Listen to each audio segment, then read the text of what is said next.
कल रात मैंने स्वप्न में दो रिद्धिधारी मुनियों को आकाश मार्ग से आते देखा और अपने हाथों से उन्हें आहार भी दिया। अरे वाह, ये तो बहुत ही शुभ स्वप्न है। हमारी आने वाली संतान पुण्यात्मा है, ये इसका संकेत है। मैं अब चलता हूं, पहले ही बहुत देर हो गई है।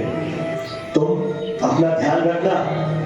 जाते हुए पड़ोस में सुधा की माँ को कहते जाइएगा कि आज मेरे साथ रहेंगी, जाने कब जरूरत पड़ जाए। ठीक है, कहता जाऊंगा। वे यहाँ रहेंगी तो मैं भी निश्चित रहूंगा। और हाँ, आज शरद पूर्णिमा है, मेवे वाला दूध बना देना। चांदनी रात में बैठकर सब साथ में पिएंगे। ठीक है।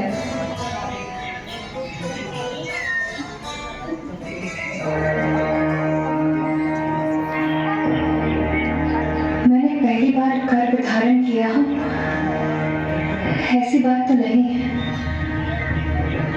पर ऐसी दिव्य अनुभूति पहले कभी नहीं हुई। लगता है मेरी देह के कण कण में उजाला भर गया हो और प्रकाश की असंख्य रश्मियां फूट कर बाहर आना चाहती हूँ।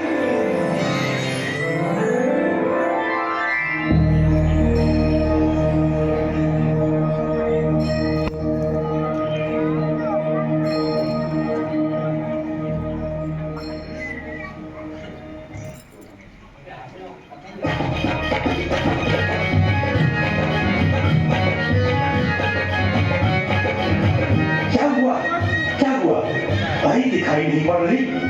ठीक तो है वो। मलक्कर जी, मिठाई खिलाइए, आपके घर में चांद सा बैठा हुआ है। शरद पूर्णिमा की सुनहरी रात में चांद हमारे यहाँ उतर आया। मुझे तो विश्वास ही नहीं हो रहा। सच, इतना सुंदर, इतना धवल है वह कि मुझसे आंखें ही नहीं हटती। जाइए, आप श्रीमती जी से मिल आइए, हमें भी बहुत कार्य करने हैं। पर हमारे लिए मिठाई लाना ना भूलिएगा।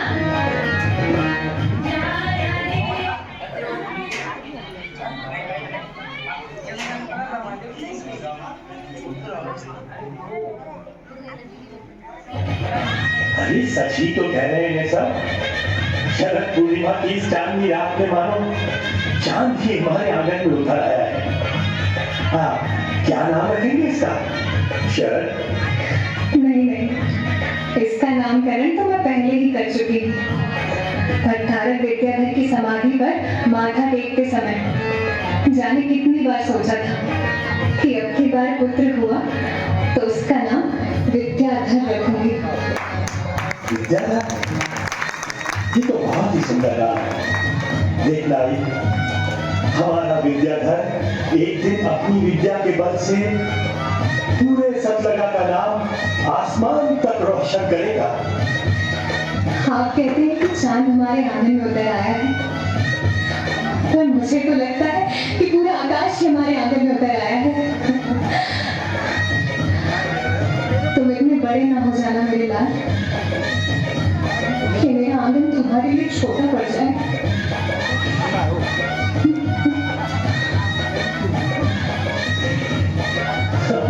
तुम भी ना बस बात बात पर आंसू बहाती।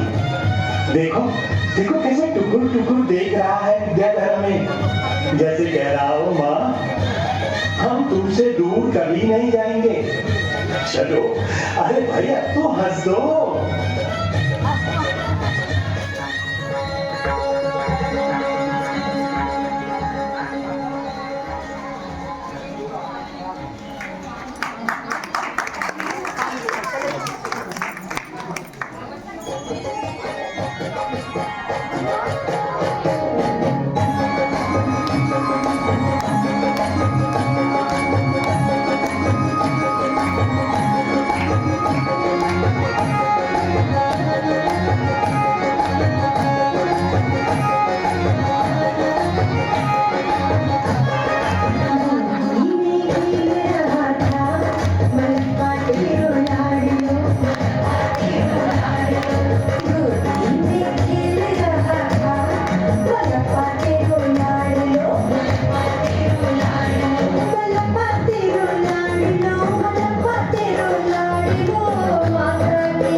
अरे इधर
चलकर छोटे मुंह बड़ी बातें करता है। देखना अब तेरे साथ कभी ना खेलूंगी। पर हम जरूर खेलेंगे। बड़े होकर हम कोई ऐसा खेल खेलेंगे जिसमें हार जीत नहीं होती, जिसमें कोई अपना और कोई पराया नहीं होता। अम्मा, तू मुझे रोकेगी तो नहीं? मैं भला क्यों रोकूंगी तुझे? हम जानते हैं तू रोकेगी, पर हम नहीं रुकेंगे। हम तुमसे घर से बाहर खेलने की जिद करेंगे और कहेंगे कि नो, हम ये चले। हम जाते हैं माँ, तुम पकड़ने आओगी, पर हम पकड़ने थोड़ी नहीं आएंगे। अपनी माँ के राजा बेटे जो हैं। कैंची की तरह जबान चलने लगी है तेरी। चल भाग यहाँ से, मुझे काम करने दे अभी। दही मथना है, मक्खन निकालना है और फिर घी भी बनाना है। जा जरा बाहर खेला। जाता हूँ माँ, पर फिर कहना मत कि आता ही नहीं है और खो जाता है। ला ला ला ला ला ला ला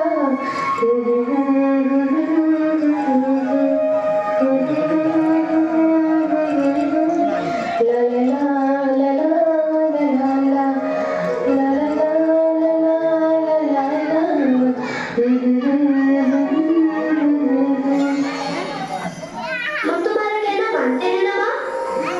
हमें भी दो ना लवनी, खूब सारा। लो बेटा, जी भर कर खाओ, तुम्हारा हृदय भी नवनीत की भांति हो जाए। प्रभु से यही मांगती हूँ। यह तो बहुत ही नरम और सरस है। क्या मेरा मन भी एक दिन ऐसा हो जाएगा माँ? तू सच कह रही है ना? हाँ, तेरा मन भी नवनीत की भांति ही नरम है। जा भैया महावीर और शांता सुवर्णा को भी दे आ। अभी जाता हूँ। महावीर भैया, शांता, सुवर्णा अक्का, कहाँ हो? लो, ताजा नवनीत खा लो। चलो, अभी दोपहर का भोजन भी बनाना है। इनके पिता खेत से आते ही होंगे।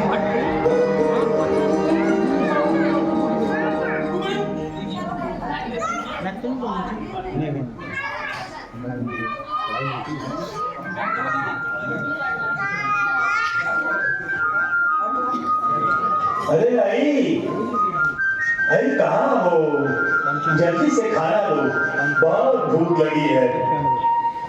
लो आ गए।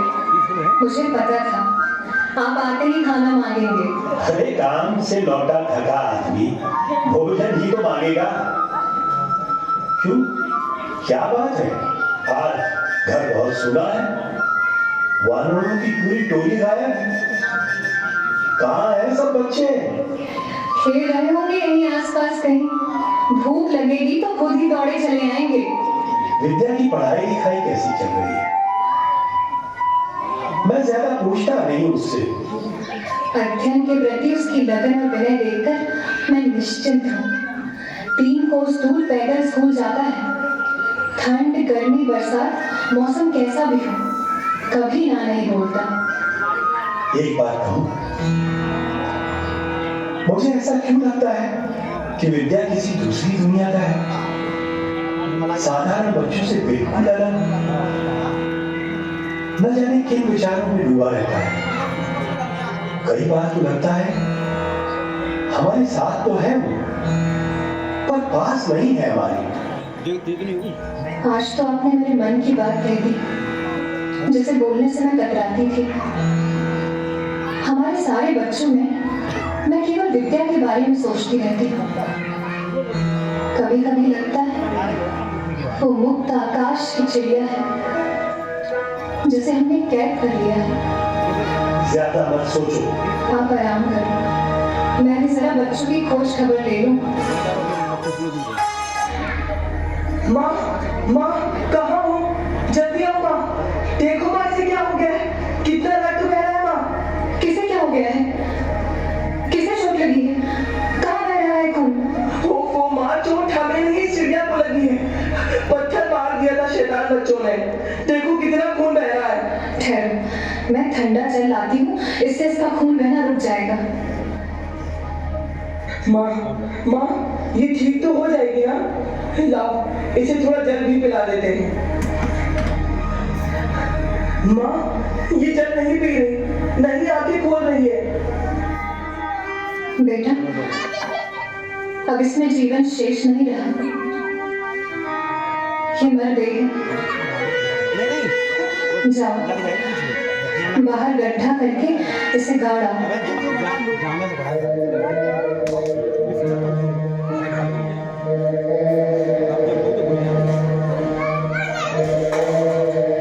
कहीं ऐसा ना हो कि इस घटना का विद्याधर के मन पर विपरीत प्रभाव पड़े।